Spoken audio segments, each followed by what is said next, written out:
Hello and welcome to Samuel's Fortress. I'm your host Kirill, and today we're going to be discussing the ideology of Macedonism.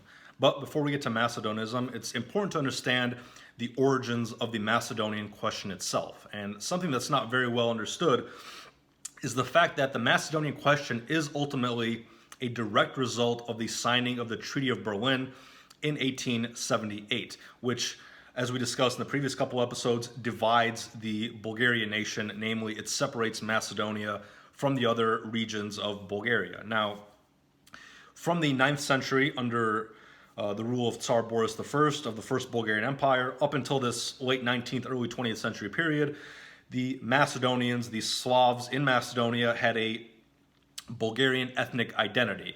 And the Macedonians played a major role in Bulgarian history throughout this 1,000-year period.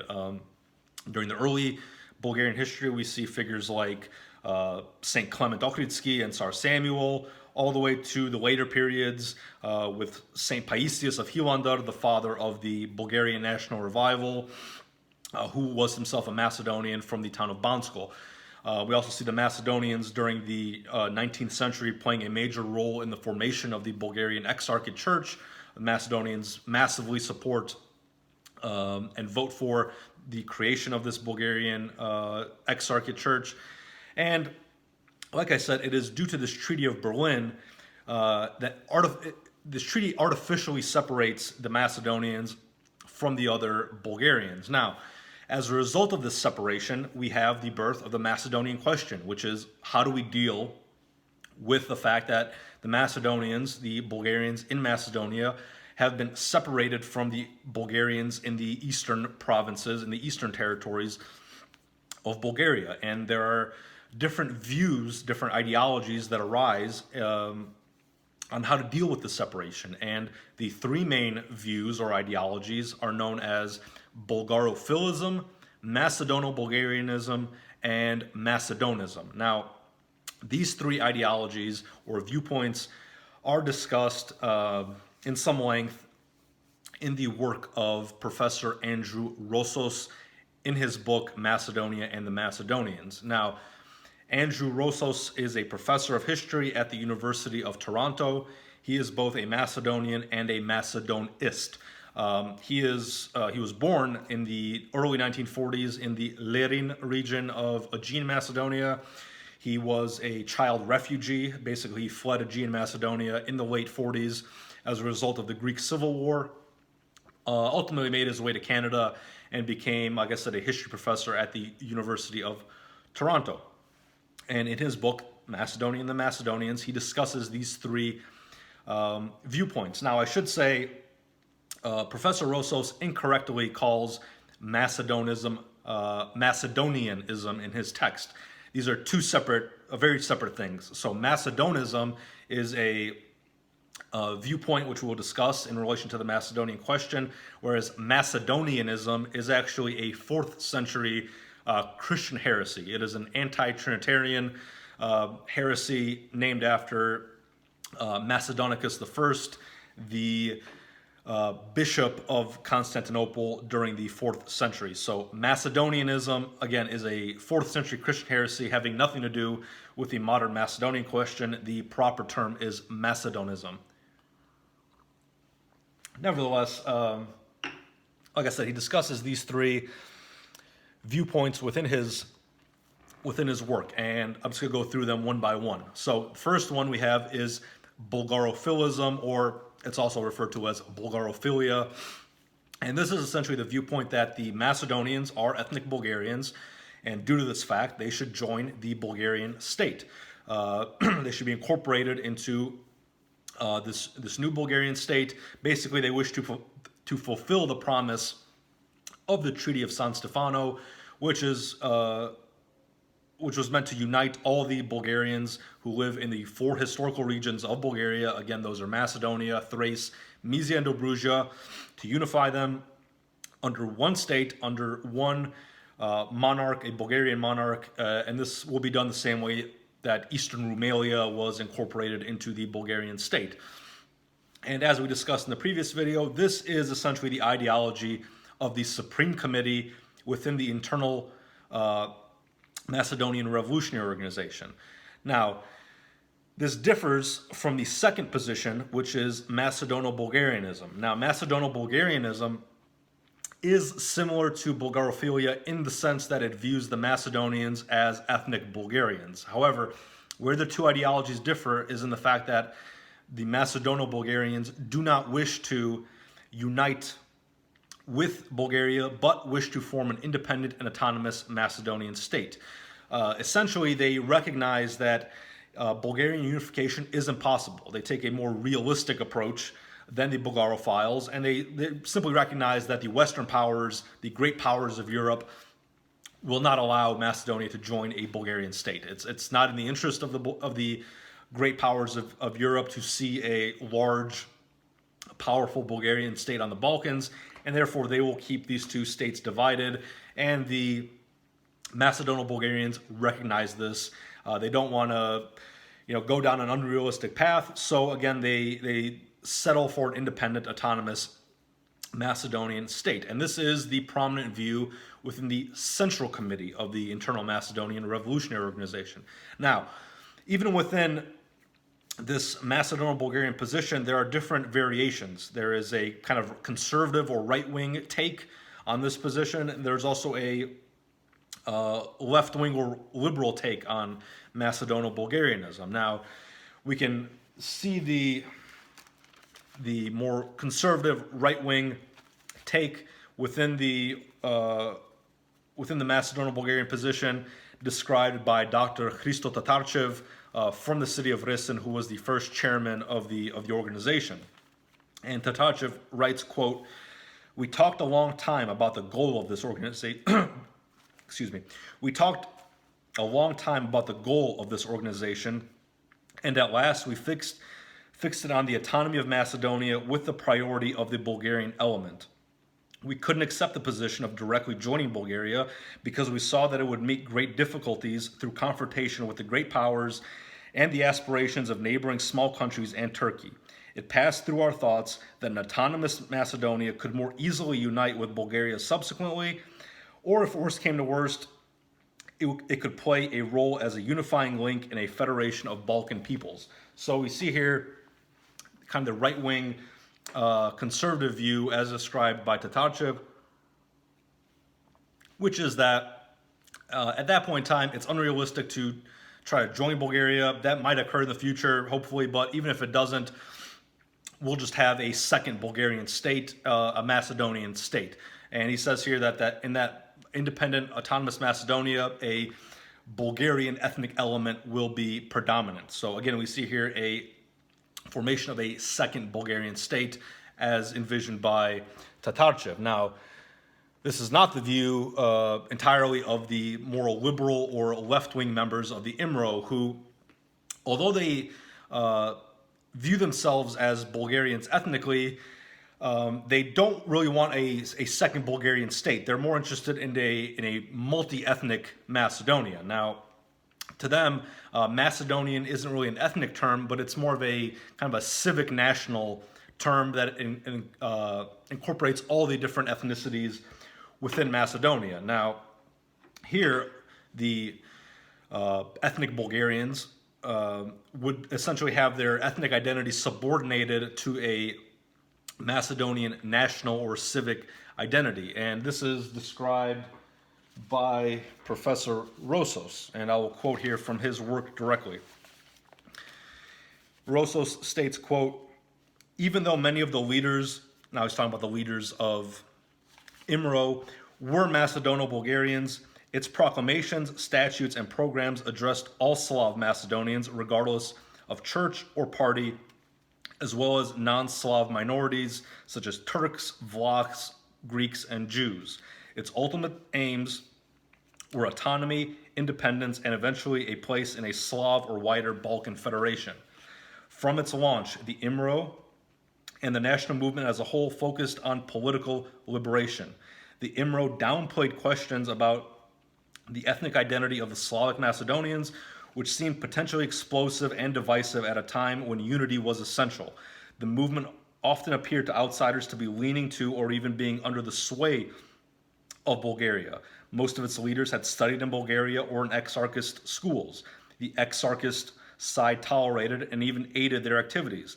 However, the IMRO condemned the interference of all neighboring states and blamed them for the artificial divisions among the Slavic Macedonians.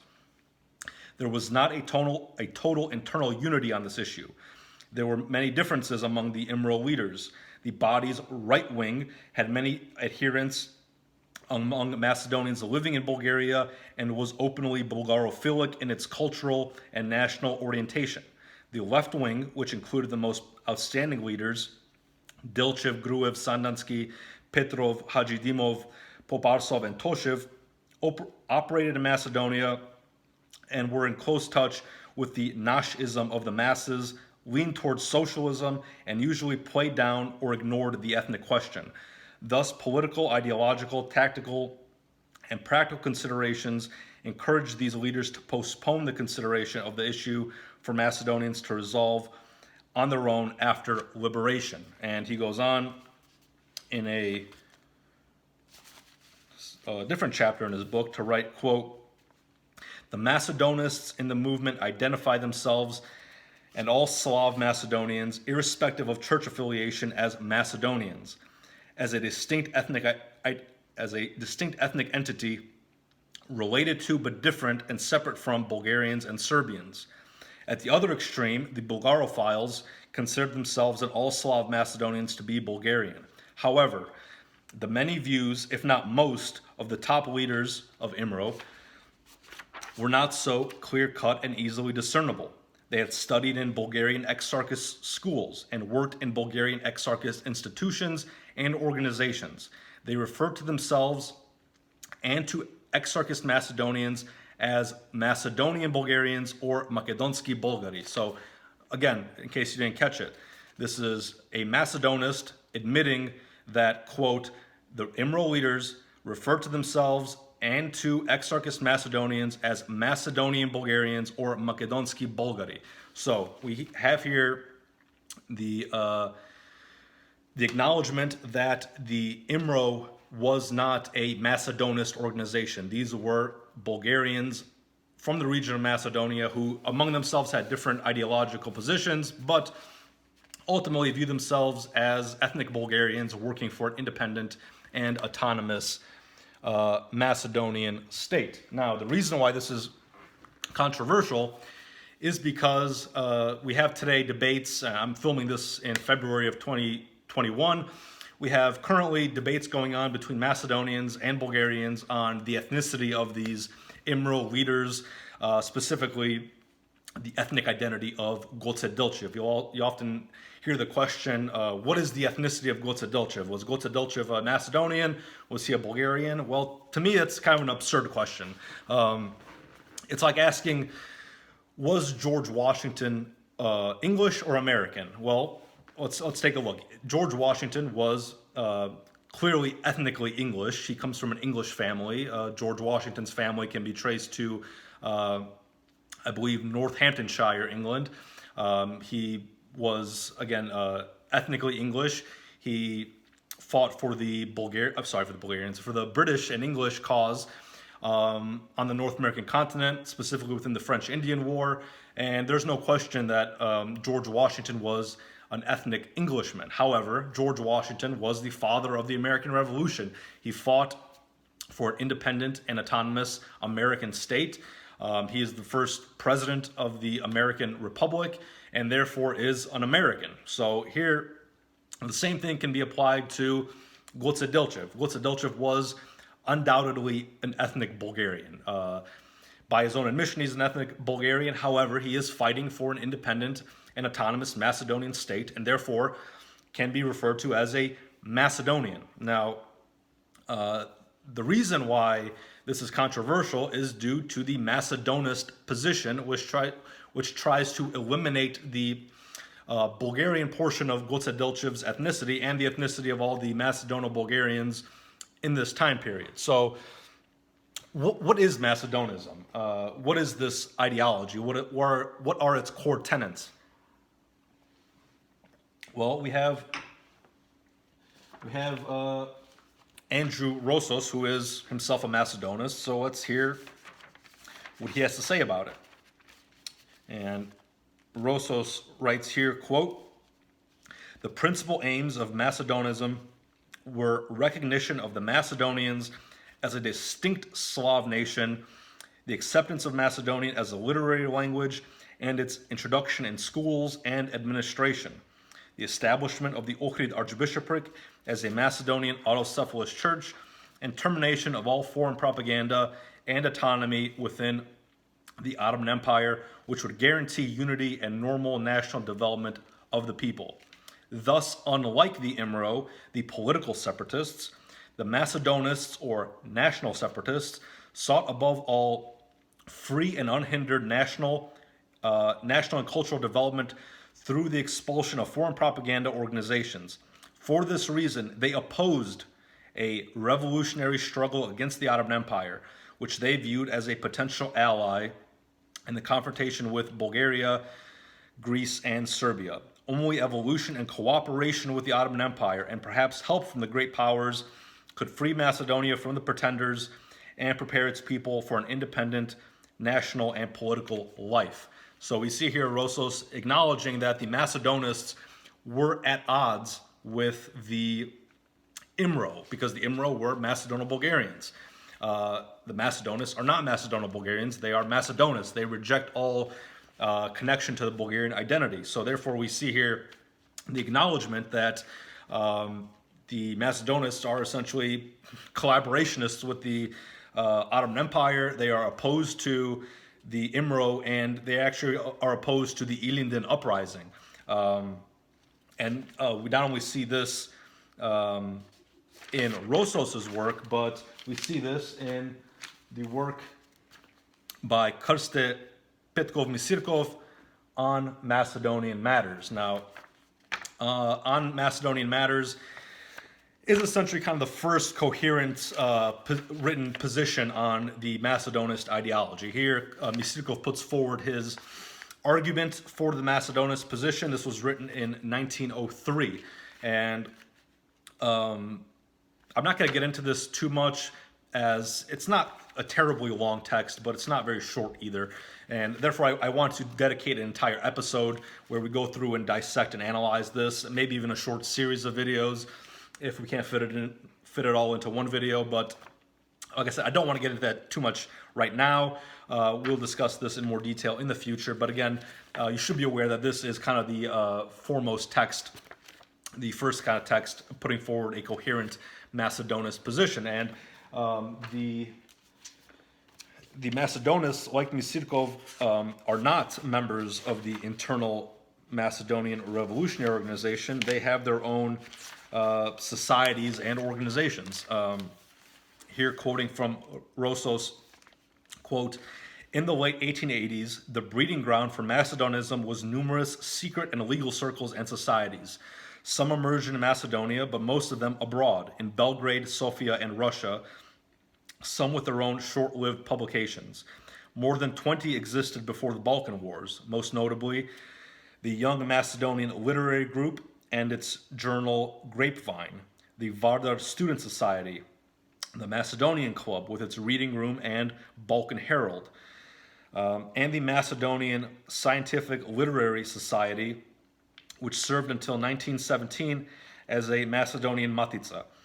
Through its many activities and publications, including the monthly Macedonian Voice in 1913 and 1914, the St. Petersburg Society presented a Macedonian point of view and the interests of Macedonia and the Macedonians." So again, we see here that the Macedonists are not really part of the revolutionary struggle as it is put forward by the IMRO. They are, in a way, enemies these Macedonists and the Macedono-Bulgarians. Now, we can see this conflict between Macedonists and the Macedono-Bulgarians even today, among modern Macedonists. So, for example, we have a character that some of you might be familiar with, the journalist Vasko Eftov, who has a YouTube channel, Volt Center, which is quite popular in Macedonia. And This past October 23rd of 2020, he put out a video arguing that Macedonians should not be celebrating October 23rd, which is a national holiday in Macedonia. It is a national holiday celebrating the formation of the Internal Macedonian Revolutionary Organization. And the reason why he doesn't want this holiday celebrated in Macedonia is because the founders of IMRO were Bulgarians. They were Macedonian Bulgarians, and his argument is why are we celebrating the formation of a Bulgarian organization within Macedonia? This is essentially a Bulgarian holiday celebrating the formation of a Bulgarian organization, and therefore this holiday has no place within modern Macedonia, who should adhere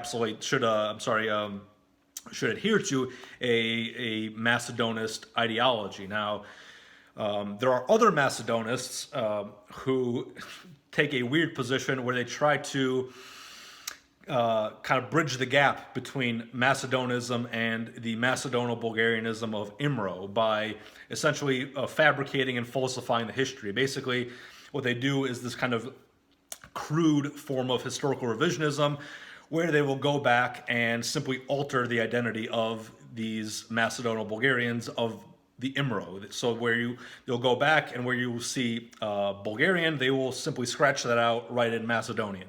This is kind of this kind of crude revisionism of a lot of modern Macedonists, where they don't want to discard the IMRO in the Macedonian Revolution because it is important to the Macedonian ethnogenesis. It's very important to the Macedonian history, but they see that it is at odds with Macedonism. Therefore, the solution they have is to go back and again to fabricate the history, to falsify it, to change Bulgarian to Macedonian wherever they see the term Bulgarian. So again, this is this kind of crude, revisionism and fabrication of modern Macedonists. And the reason why this is done, this revisionism, is due to internal contradictions, internal problems with the Macedonist ideology itself. And this is not my opinion. This is openly acknowledged by Professor Rossos, a Macedonist himself, in his work Macedonia and the Macedonians. So we have here, to quote from Professor Rossos, on the problems with Macedonism, the disadvantages, as he calls it, quote, the Macedonists, they all lacked a continuous historical state, a distinct church, and a continuous and distinct literature, a culture or political elite, and clearly defined historical boundaries and ethnic territory. Finally, and most importantly, they possessed no distinct ethnic name that could have clearly disassociated them from peoples with which they had in the distant past shared common experiences and traditions, which the others in the modern period appropriated. The Greeks put forth exclusive claims to the heritage of Byzantium, the Bulgarians to that of the First and Second Empires and of Samuel's, quote, Macedonian kingdom, and the Serbs to that of Stefan Dušan's empire. So we see here him acknowledging that the Macedonist position lacks historical continuity. He goes on a few pages later to state that the Macedonists, insisted it was necessary to protect the Macedonian youth who should be taught and should develop exclusively in the Macedonian speech. Indeed, some of these Macedonists, as the Bulgarian press called them, went even further. They claimed to be the purest Slavs and the descendants of the ancient Macedonians of Philip and Alexander, end quote. And that is something we see today quite heavily, is these modern Macedonists basing the Macedonian identity, ethnicity in ancient Macedonia. Now, this is a clear problem due to the fact that if the Slavic Macedonians are the true ethnic Macedonians, what does that do to the Greek Macedonians? So we have Greeks living in Macedonia who share a linguistic and cultural continuity from Alexander the Great, and they, according to this position, to the Macedonian position, are not the true Macedonians.